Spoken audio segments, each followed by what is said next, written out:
Hai guys, welcome back to Spicy Ginger Channel. Jadi kali ini aku mau nge-review water cooling terbaru dari MSI, yaitu Core Liquid K360.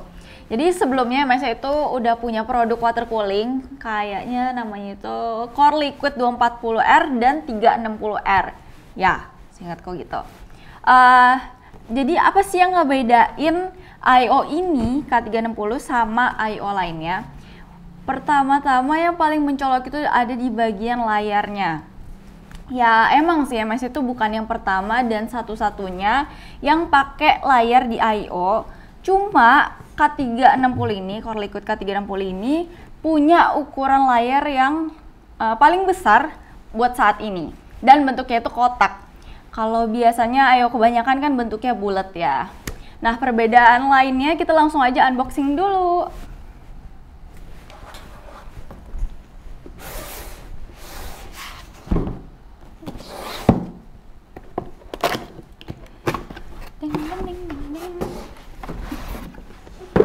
Oke, jadi pertama kita dapat user manual. Ini ada dua buah kayak begini, tulisannya MSI Reward Program dan Shout Out.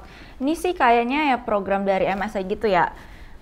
Kayak bisa dapetin hadiah tiap pembelian produk MSI. Buat info lebih lengkap kalian bisa langsung hubungin call center MSI atau langsung cek ke website resminya MSI. Oke, kita mulai dari sini dulu. Ini ada kabel splitter ARGB sama bracket dan aksesoris baut-bautnya. Taruh lagi di sana. Terus terdapat fan. Buka. Terdapat fan 3 biji. Tampilannya kayak gini. Warna hitam ya. Kemudian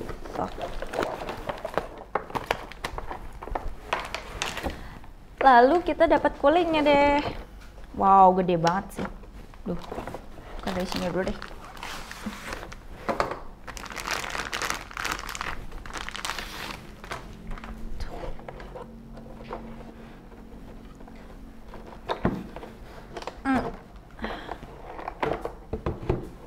Ini ada layarnya, gede banget sih.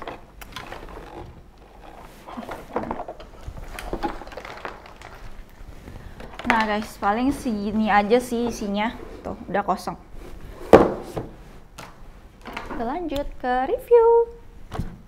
Buat spesifikasinya, Core Liquid K360 ini support hampir semua soket, baik dari Intel maupun AMD. Radiator ini punya dimensi 394 x 120 x 27 mm dengan panjang selangnya itu 400 mm. Lalu dibekali dengan 3 buah Torx fan 4. Udah full ARGB dengan speed maksimalnya 2500 rpm. Lalu juga dengan tingkat noise 39,9 decibel. Terus Core Liquid K360 ini diproduksi oleh ASETEC, yang mana produksi cooling dari brand-brand besar lainnya seperti Asus dan NZXT. Jadi harusnya nih ya, kalau buat performa itu nggak bakal ngecewain, harusnya ya. Bahkan Core Liquid ini punya desain yang hampir mirip sama Asus Ryujin. Cuma bedanya itu ada di layar. Jadi si MSI Core Liquid K360 ini punya layar gitu. Tapi sayangnya layar Core Liquid ini masih pakai LCD, bukan OLED. Dengan ukurannya 2,4 inch dan punya resolusi 320 x 240 pixel. Nah, sekarang kita bahas ke layarnya. Jadi di bagian luar ini dia ada semacam penutup atau pelindung yang ini, yang kayak ngebikin layar ini jadi kesannya gede banget gitu. Buat layar sendiri kita bisa nampilin informasi hardware seperti suhu, fan speed, core clock. Selain itu juga bisa buat tampilin gambar, kalian bisa masukin gambar kalian sendiri. Dan yang terakhir itu juga bisa nampilin sistem clock. Cuma kita bisa pilih 3 yang bisa diaktifin. Dan uniknya di bawah LCD ini terdapat satu buah fan ukurannya 6 cm. Letaknya itu ada di antara water block dan layar. Jadi fan 6 cm ini tuh gunanya buat dinginin komponen di sekitar prosesor. Ini menurutku fitur yang lumayan penting ya, cuma kebanyakan jarang dipakai, jarang diterapin sama I/O lainnya gitu sih. Water cooling ini juga dilengkapi software, yaitu MSI Core Liquid App. Nah, di sini kita bisa atur-atur Core Liquid K360 ini dari softwarenya. Yang pertama itu ada LCD display. Di sini kita bisa set brightness LCD, arah LCD, dan tampilin LCD itu sendiri. Ada 4 opsi buat tampilin LCD Core Liquid K360 ini. Yang pertama yaitu hardware monitor. Kita bisa atur mau tampilin apa aja, misalnya CPU temperatur, GPU usage, fan speed, dan lain-lain. Tapi kita cuma bisa milih maksimal 3 opsi aja buat ditampilin secara gantian. Yang kedua yaitu image. Kita bisa pilih gambar yang mau di display. Secara default sih ada 6 opsi gambar yang disediain. Tapi kita juga bisa upload gambar sendiri. Dengan catatan format gambar harus BMP dan resolusi 320x240 atau sebaliknya. Yang ketiga, customer banner. Mirip sama yang kedua, cuma bedanya di sini kita bisa kasih teks, tapi maksimalnya cuma 160 karakter aja. Nah, setting tampilan layar terakhir adalah system clock. Fungsinya ya nampilin jam. Di sini cuma ada 3 opsi buat kita pilih. Setting berikutnya yaitu fan setting.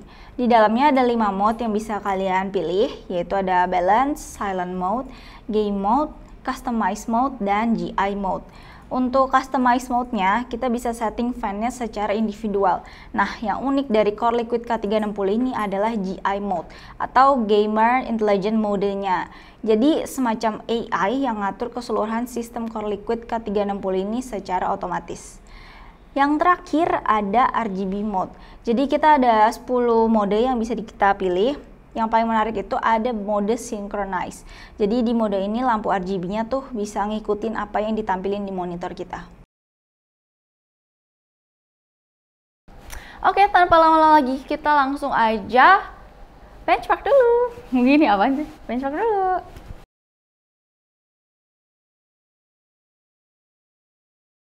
Untuk pengetesannya sendiri, aku cuma tes suhu menggunakan AIDA 64 Stability Test selama 10 menit, plus semua mode pendinginan dari MSI Core Liquid App, dan hasilnya mendapatkan suhu maksimum di 64,3 Celsius di GI Mode, 63,9 Celsius di Balance Mode, 65,4 Celsius di Silent Mode. Dan yang terakhir di Game Mode, yang juga settingan paling kencang fan-nya, mendapatkan suhu 62,9 Celsius. Nah, karena aku lagi belajar overclock juga, aku iseng-iseng buat sekalian nyoba overclock pakai Ryzen 5600X dan ternyata berhasil, guys. Ini aku overclock gak tinggi-tinggi amat sih, cuma di 4,6 GHz all core dengan 1325 volt. Yang aku dapetin dengan settingan OC ini ada di max 84,9 Celsius. Sengaja aku tinggiin voltasenya buat naikin si suhunya secara signifikan. Cuma buat lihat seberapa cooling ini bisa ngehandle prosesor high-end dengan voltase tinggi. Terakhir, aku coba pakai Cinebench R20 dan R23 dengan kondisi default dan OC. Suhunya kurang lebih sama dengan pengujian AIDA dan gak terlalu beda jauh. Tapi untuk skor multicore-nya sih lumayan meningkat. Jika kalian mau lebih efisien dengan performa yang lebih tinggi, solusinya bisa kalian coba di bawah 1,3 volt. Nah, kalian tadi udah lihat sendiri kan performanya kayak gimana.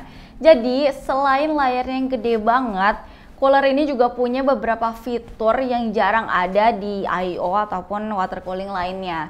Seperti fan di atas water block, dan ada juga fitur GI mode atau mode gaming intelligent yang bisa ngatur masing-masing speed fan sesuai kebutuhan secara otomatis. Jadi bisa aja fan-nya cuma satu yang nyala ataupun 2-3 fan nyala barengan, tapi speednya tuh beda-beda gitu loh, bisa diatur. Mirip fitur VG zaman sekarang lah gitu. Kalau buat harganya sendiri, saat video ini dibuat aku masih belum tahu karena dari MSI-nya belum ngerilis produknya. Cuma perkiraan aku sih di atas 4 jutaan. Bisa langsung bersaing sama NZXT Kraken Z Series. Oke, paling segitu aja video aku kali ini. Semoga bisa jadi informasi tambahan buat kalian. Oke, don't forget to like, comment, and subscribe. Bye, see you next video.